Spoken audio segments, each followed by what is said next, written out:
대림절 두 번째 주간입니다. 예수님의 오심을 기다리는 두 번째 주간 말씀은 마태복음 11장 6절입니다. 성경책을 다 펴시고요. 말씀을 들으실 때 성경책을 보아야 할 곳이 있기 때문에 마태복음 11장을 같이 펴주셨으면 감사하겠습니다. 마태복음 11장입니다.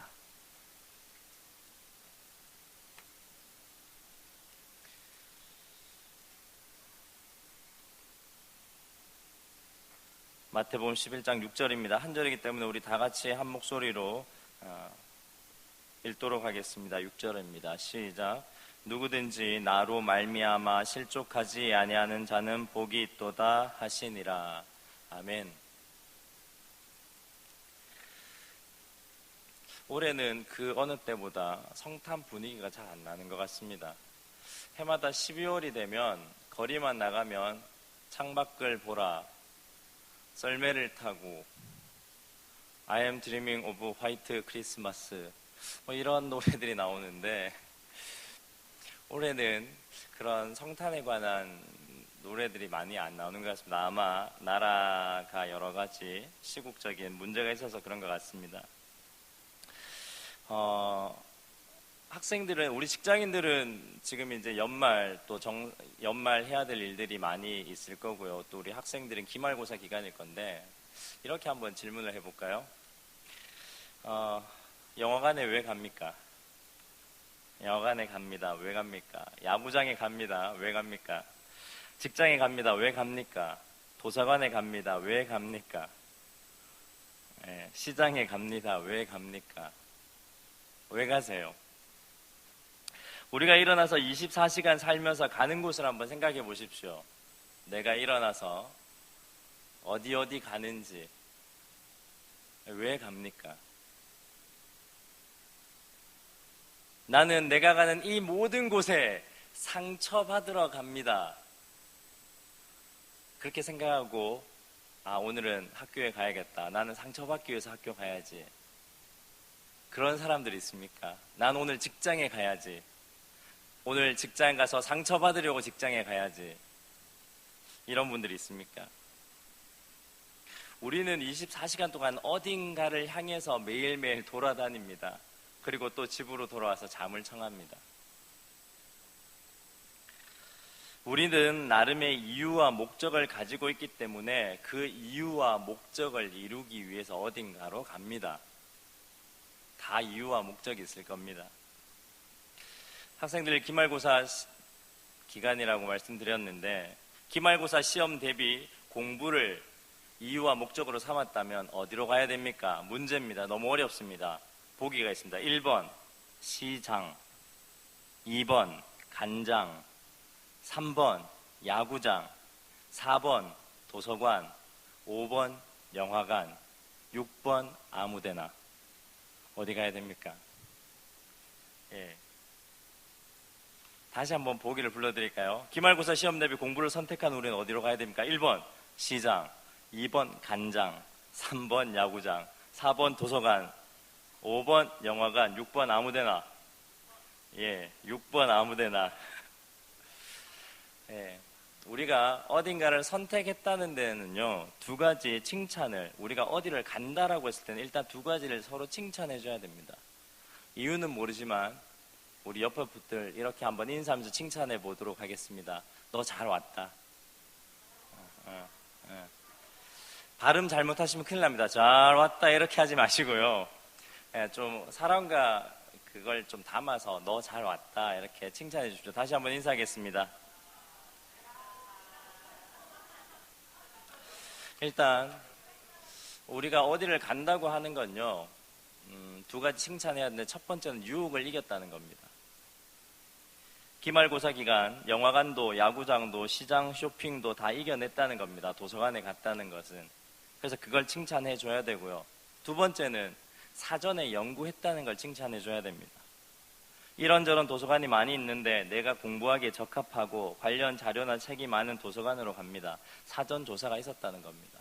우리가 어디를 향해서 나간다고 할 때 보통의 사람들은 이 두 가지 마음이 다 있습니다. 내가 뭘 할 건지, 그리고 이 일을 하는데 어느 게 적합한지. 이렇게 해서 어떤 장소를 선택하고 다 간다는 겁니다.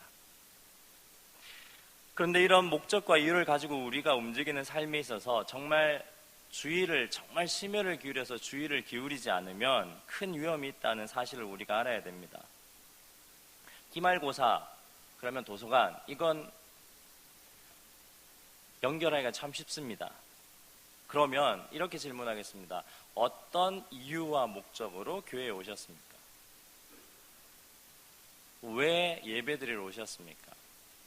이렇게 좋은 날 밖에 나가서 친구들이랑 맛있는 거 먹으면서 수다 떨면서 재밌게 놀면 되지 왜 여기 오셨습니까? 어떤 이유로 교회에 오셨습니까? 어떤 이유와 목적을 가지고 예배에 나오십니까? 우리는 자기가 지금 가진 이유와 목적에 대해서 생각해보고 있습니다. 독일의 철학자 헤겔이라는 사람은 우리가 늘 어떠한 생각에 대해서 반대적인 생각을 하고 다시 그 반대적인 생각에 의해서 새로운 생각을 만들어내는 그런 사람이 인간이다라고 헤겔이 얘기를 했습니다. 그러면 다시 묻겠습니다. 오늘 교회에 왜 오셨습니까? 무슨 이유와 목적을 가지고 여기를 선택하셨냐는 말입니다. 왜 오셨습니까? 목회자로서 이런 말은 하면 안 되겠지만 안 나와도 되지 않습니까? 왜 오셨습니까? 마태복음 10장까지는 예수님이 제자들을 훈련하는 겁니다. 제자들을 훈련하시는데 자신이 실제적으로 훈련하고 모범을 보여주시고 그리고 10장을 통해서 제자들을 선택하십니다. 그리고 제자들에게 유명한 말을 하시죠. 너희들의 결론은 무엇이다? 죽음이다. 양을 이리 가운데 보낸 것, 그걸 가장 먼저 얘기하십니다. 10장에서 너희들의 삶의 결론은 죽음이다. 양을 이리 가운데 보낸 것처럼 내가 세상에 보낸다. 양을 이리 가운데 보내면 죽습니다. 예수님이 제자들에게 한 말은 너희들의 삶의 결론은 죽음이다.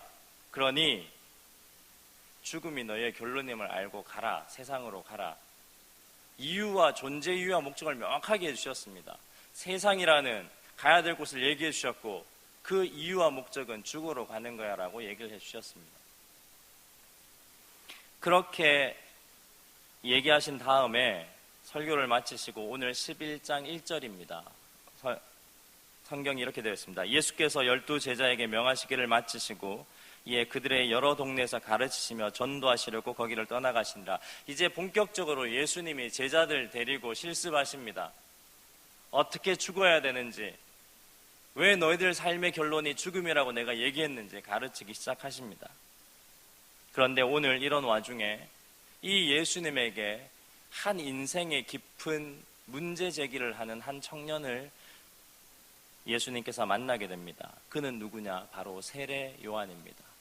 세례 요한은 예수님보다 6개월 먼저 태어났고 그 에논 강가의 요단강에서 예수님께 세례를 주었던 사람이 세례 요한입니다.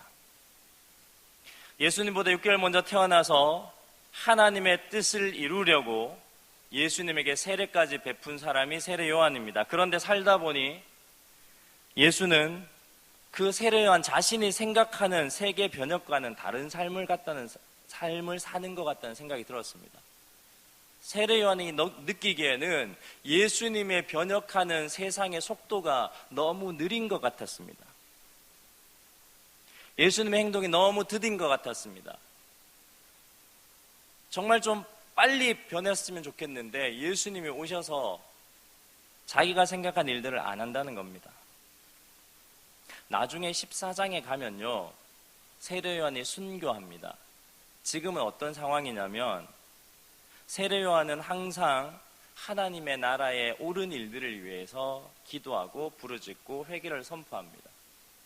이때 이 이스라엘의 분봉왕 로마의 총독이 이스라엘을 지배하려고 세운 그 지방왕이 헤롯이었습니다. 근데 그 헤롯의 동생 이름이 빌립이었는데 빌립의 아내가 참 예뻤습니다. 그래서 헤롯이 권력으로 이 아내를 빼앗았습니다. 범법입니다. 불법입니다. 이건 하나님 나라가 아닙니다. 그래서 이 세례 요한이 뭐라고 하냐면 회개의 세례를 베푸는 세례 요한이 이제 직접적으로 그 에논 강가에서 뭘 얘기하느냐, 헤롯은 하나님의 법에 저촉되는 나쁜 사람입니다 라고 그 세례를 베푸는 자리에서 권력에 대해서 잘못됐다고 얘기하기 시작합니다. 그렇게 어떻게 되냐면 그때 이제 헤롯이 옥으로 잡아들입니다. 그래서 갇혀 있습니다. 오늘 그 상황입니다. 그러다가 이제 나중에 이제 14장에 가면 순교를 하게 됩니다.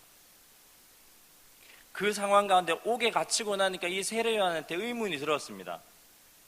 내가 왜 예수님한테 세례를 줬지? 왜 예수는 어떤 사람이지? 정말 이 사람이 하나님 보낸 사람이 맞나? 이런 의심이 세례 요한에게 들기 시작했습니다. 잘 생각해 보세요. 왜 이런 생각이 들었겠습니까? 세례 요한은 미친 사람처럼 살았습니다. 광인으로 살았습니다. 광야, 세례 요한이 야성을 가지고 살았습니다. 야성이 뭡니까? 들에 있는 야수와 같은 성향입니다. 아무도 듣는 사람 없지만 여러분은 요단 강가에서 세례 요한이 선포한 걸 굉장히 멋있게 생각하는데 멋있는 거 절대 아닙니다. 세례 요한이 외칠 때 생각해 보십시오. 강가에 사람이 있었겠습니까? 세례를 베푸는 그 요단 강가에는 아무도 없었습니다. 미친 사람처럼 허공에 대고 외치는 겁니다. 회개하십시오. 회개하십시오. 하나님 나라가 오고 있습니다. 군인들은 자신의 권력으로 사람들에게 억울하게 우리를 가자, 심리를 가자 하지 말고, 제사장들은 여러분의 돈들을 편취하지 마시고, 세리들은 정한 징수 외에는 더 받지 마십시오. 이 세상을 향해서 그렇게 빈 허공에 요단 강가에서 외칩니다. 미친 사람입니다. 더욱이 외모는 형편없습니다. 죽은 낙타의 가죽을 벗겨가지고 그냥 문질러서 얼기설기 옷을 만들었습니다. 식량으로는 날아다니는 메뚜기 잡아서 그냥 생식했습니다. 돌에 벌들이 집을 지어서 꿀이 있으면 거기 나온 거 먹었습니다. 있으면 먹고 없으면 안 먹고 그렇게 살았습니다. 그러나 그는 매일 광야로 갔습니다. 아무도 들어주지 않는데 매일 광야로 갔습니다. 왜? 그에게는 이유가 있었다는 겁니다. 이유가 있었기 때문에 그렇게 미친 소리를 들으면서 나갔던 겁니다. 그가 외친 소리가 뭔지 아십니까?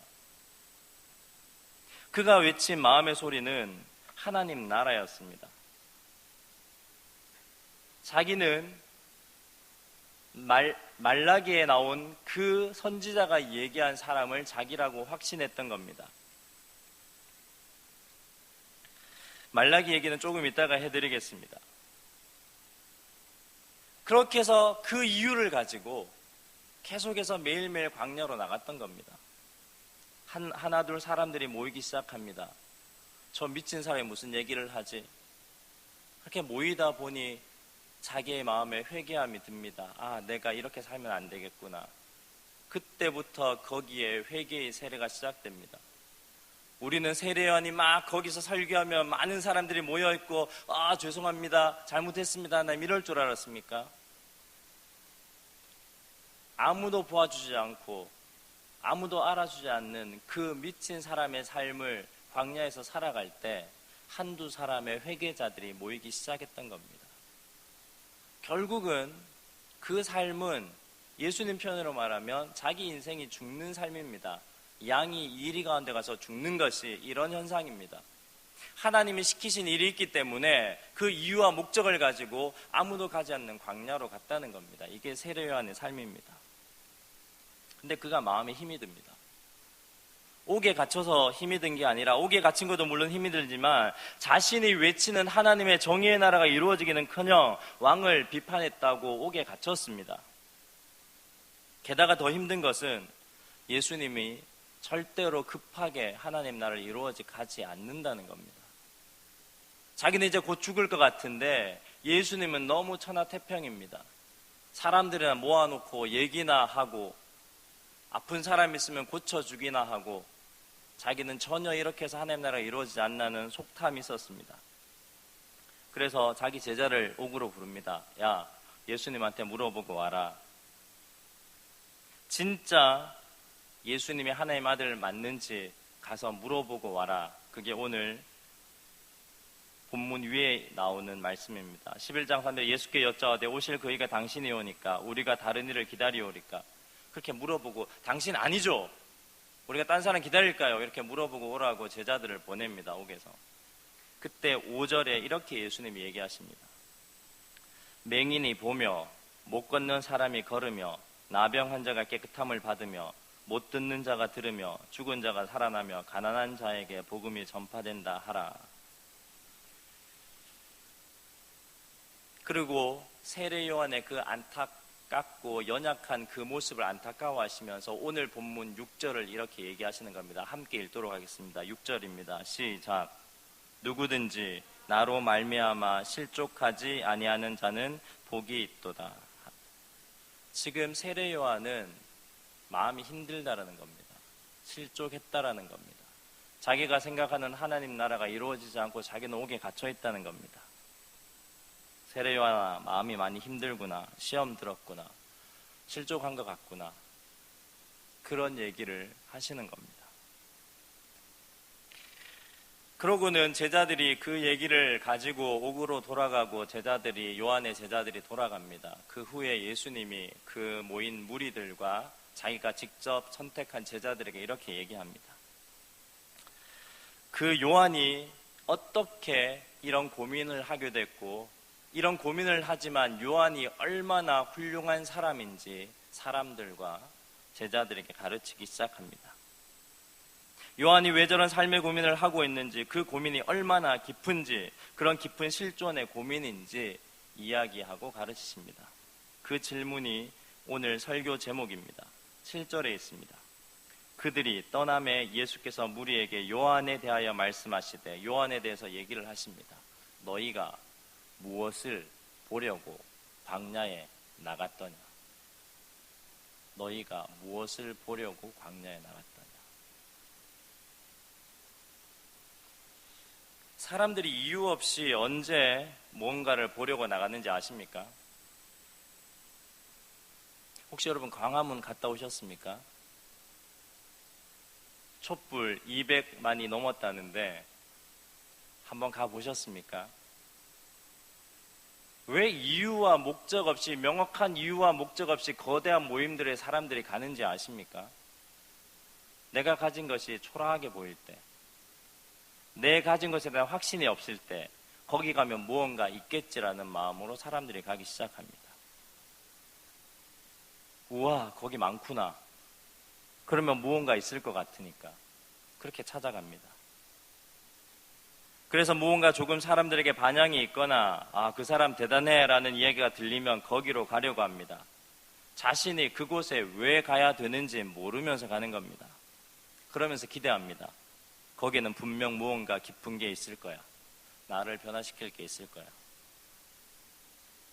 근데 가는 이유 없이, 명확한 이유와 목적 없이 가는 사람들은 자신이 보고 싶은 것만 보게 됩니다. 화려함, 크기, 힘, 권력, 돈, 그냥 세상이 좋다는 것을 보게 됩니다. 결국 그것만 보고 돌아옵니다. 결국 사람들은 마음을 정하지 않고 나가면, 무엇을 보기 위해서 마음을 정하지 않고 나가면 자신들이 보고 싶은 것만 보고 돌아옵니다. 그게 세상입니다. 사람들입니다. 여기 성경에 나오는 사람들에게 예수님이 한 말씀을 보십시오. 뭘 보러 나갔습니까? 광야는 두 가지밖에 없습니다. 광야에 왜 가야 됩니까? 이 세례 요한이 회개 메시지를 얘기할 때 왜 나가야 됩니까? 회개하는 사람들이 많아서, 권력자들까지 회개해서, 군사들이 와서, 정치인들이 와서 그 세례 요한, 이상한 광인 앞에서 엎드려서 세례받는 거 신기해서 그렇게 나가야 된다는 겁니까? 예수님은 그걸 명확하게 뚫어보신 겁니다. 너희들 왜 거기 나갔냐? 왜 세례 요한이 회개를 베푸는데 왜 그 세례 요한이 있는 곳으로 나갔냐라고, 무엇을 보려고 너희들이 나갔냐고 물어보십니다. 광야에 나간 이유는 한 가지밖에 없습니다. 세례 요한 얘기를 들으려고 나가는 겁니다. 그리고 그 세례 요한 얘기는 항상 똑같았습니다. 회개하라, 돌아서십시오, 당신의 삶에서 돌아서십시오, 하나님 나라로 함께 속하는 전쟁을 싸워 나가십시오, 이 얘기밖에 없었습니다. 내 삶을 하나님께 돌이키려고 나가는 자리가 광야입니다. 그런데 사람들은 어떻게 합니까? 구경 갑니다. 그래서 오늘 예수님이 뭐라고 합니까? 요한에 대하여 말씀하시길 너희가 무엇을 보려고 광야에 나갔더냐? 바람에 흔들리는 갈대냐? 야, 경치 보러 나갔냐? 8절에 그러면 너희가 무엇을 보리고 나갔냐? 부드러운 옷 입은 사람이냐? 부드러운 옷, 자색 옷은 뭡니까? 왕궁에 있는 사람들이 입는 옷입니다. 권력자들이 입는 옷입니다. 야, 그럼 부드러운 자색 옷 입는 사람들 보러 나갔냐? 정치인들, 연예인들 보러 나갔냐? 그러면 9절에 너희가 어찌하여 나갔냐?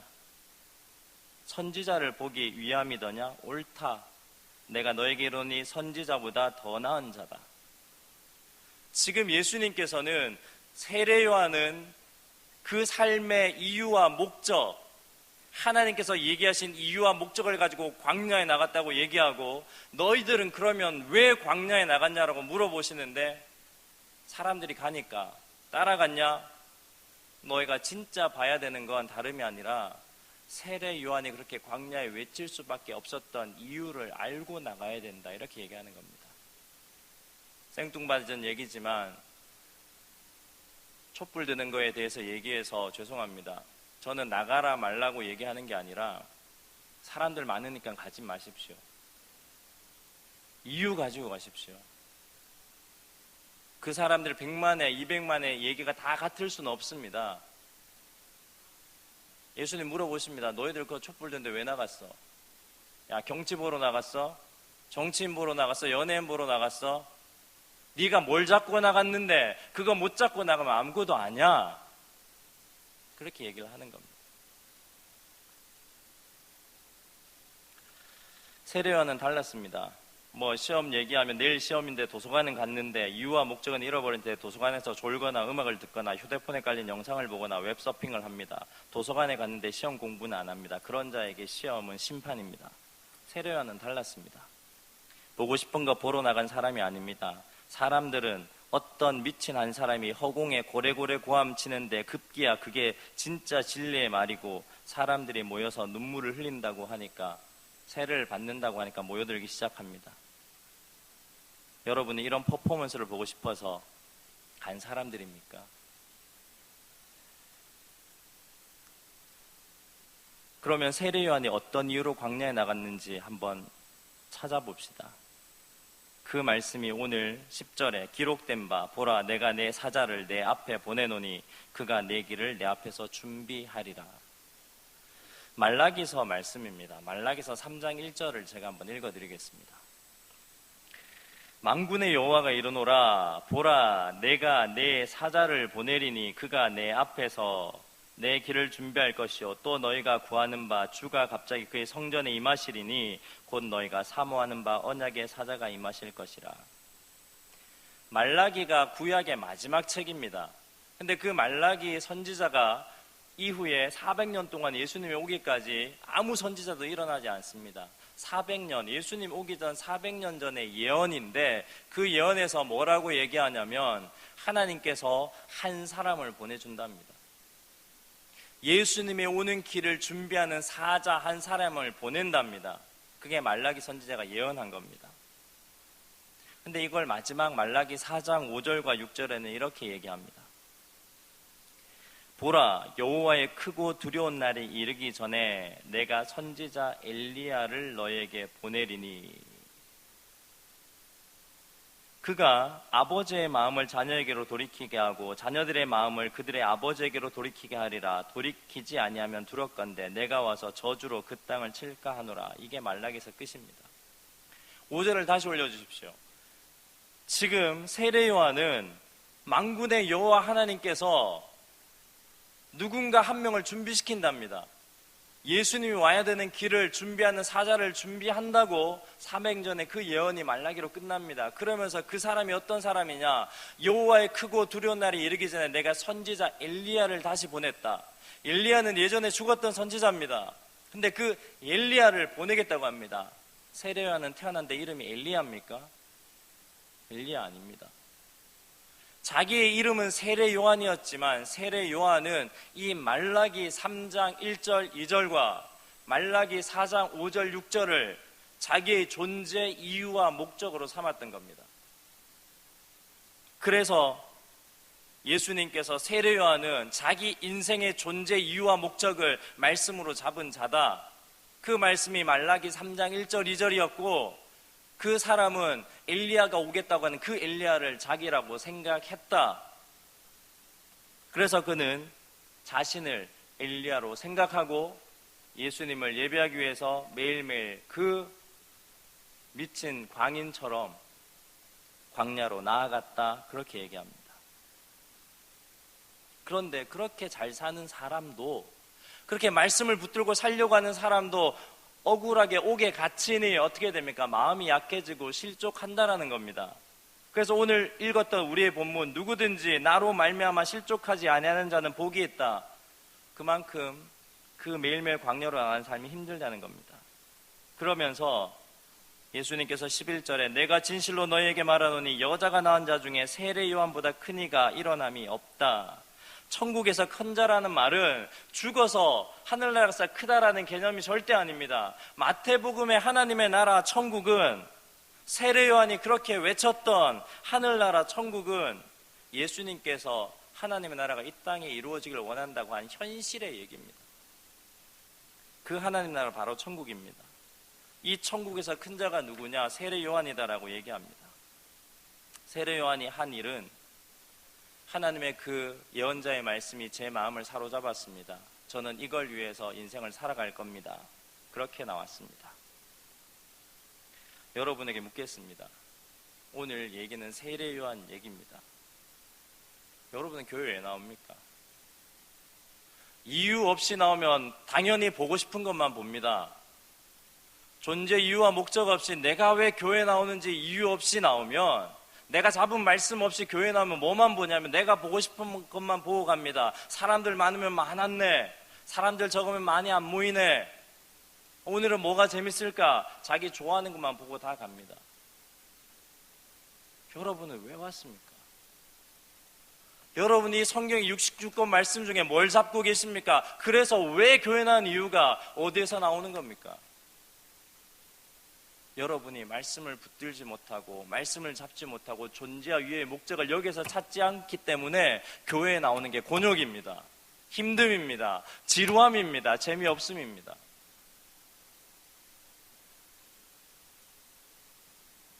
오늘 세례 요한을 예수님께서 이렇게 좀 위로하십니다. 세례 요한, 내가 하는 이 더딘 일들로 너가 보기에는 안 이루어질 것 같지? 하나님 나라가 이 땅에 이루어진 게 너무 더뎌 보이지? 이 더딘 일들로 시험에 들지 마. 마음 아프지?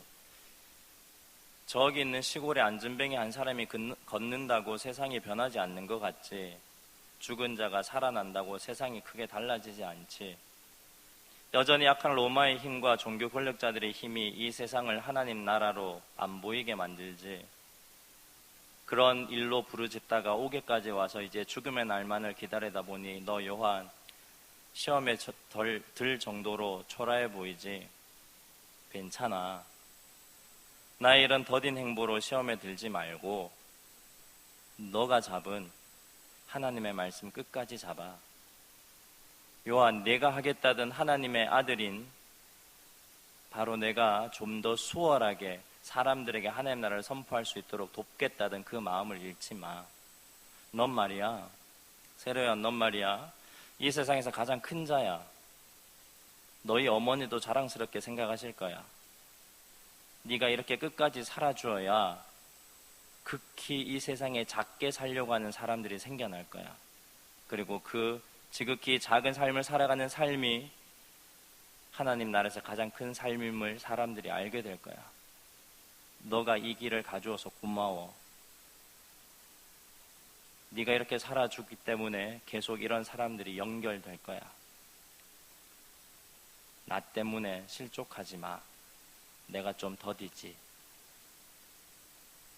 이게 예수님의 위로입니다.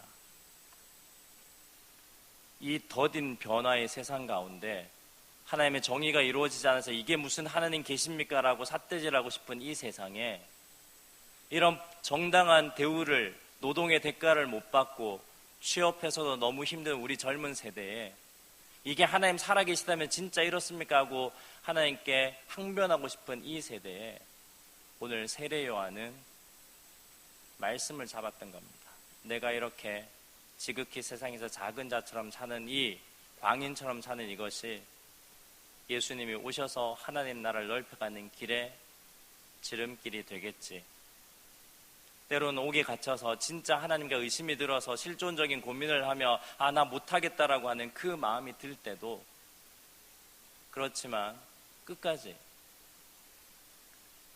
나는 엘리야야, 나는 예수님의 길을 준비하러 보낸 그것이 내 말씀이지, 그 말씀을 붙들고 매일매일 광야로 나아가서 결국은 옥에서 이제 죽을 날만 기다리는 이 사람을 예수님께서는 이 세상에서 가장 큰 자다라고 얘기하십니다.